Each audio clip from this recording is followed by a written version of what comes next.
So kwamba unacheza tu, mimi kwa macho yangu, lakini pia naamini kwa macho ya watu wengi, mpira unaujua.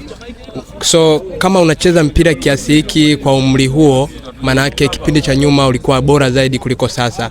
Ni kitu gani kilikukwamisha mpaka kutocheza soka la kulipwa? Mimi miaka hiyo pia kulikuwa hakuna nani sana. Talent ilikuwa kubwa, watu wengi walikuwa wanajua sana mpira. Lakini miaka ile kuna vitu viwili vinarudisha watu nyuma. Cha kwanza kilikuwa miundombinu. Mipira tunaocheza watu tulikuwa tunacheza mitaani. Yaani mtaani maana yake nyumba huku katikati pale magari yanapopita ndo mnacheza. Mkitoka hapo labda ndo mmeenda uwanjani kwenye uwanja wa shule ya msingi ambao pia tulikuwa tunacheza. Kwa hiyo cha kwanza kwa kinarudisha nyuma watu ni miundombinu. Lakini la pili ni kwamba career football ilikuwa haijawa na afya.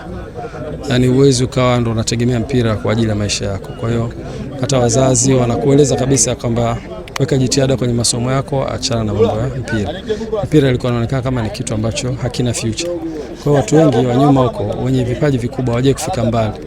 Walishia tu katika maisha ya kawaida kucheza mpira mitaani na nini. Nafikiri generation yetu labda sisi ndio watu wa mwisho. Sasa hivi mpira umeanza kuwa na maana sana. Kuna uwekezaji mkubwa pia unakuja kwenye vilabu.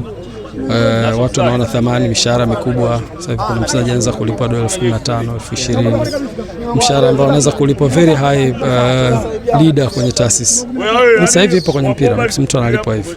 Kwa hivyo mabadiliko haya sasa hivi yamefanya watu wengi wawekeze kwenye mpira. Lakini kabla hapo kulikuwa hakuna nafasi kabisa ya kusema kwamba utegemee maisha yako kwa ajili ya mpira. Kwa hata mimi nilifocus kwenye masomo na ilikuwa ni kwa sababu ya wazi kabisa kwamba mchezo hauna future. Watu wengi ambao hawafuatilii mpira kuna muda unakuta wanatushangaa, hivi nyinyi mnaenjoy nini kwenye mpira?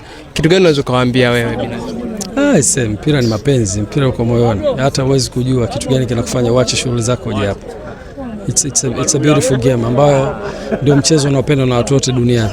Na nikwambie haiwezi kwa bahati mbaya dunia nzima ikapenda mchezo huu. Kwa ndo sio bahati mbaya, huo mchezo una test ndani yake. Kwa hiyo ni maisha, football is life. Kwa watu wengi ni burudani, ukishinda unafurahi. Yani automatically unafurahi. Ukipoteza unasikitika automatically. Kwa ni mchezo ambao unaingia sana kwenye moyo. Na ndio mchezo unaopendwa kuliko wote duniani. Kwa hivyo akwambia mtu anauliza kwa nini?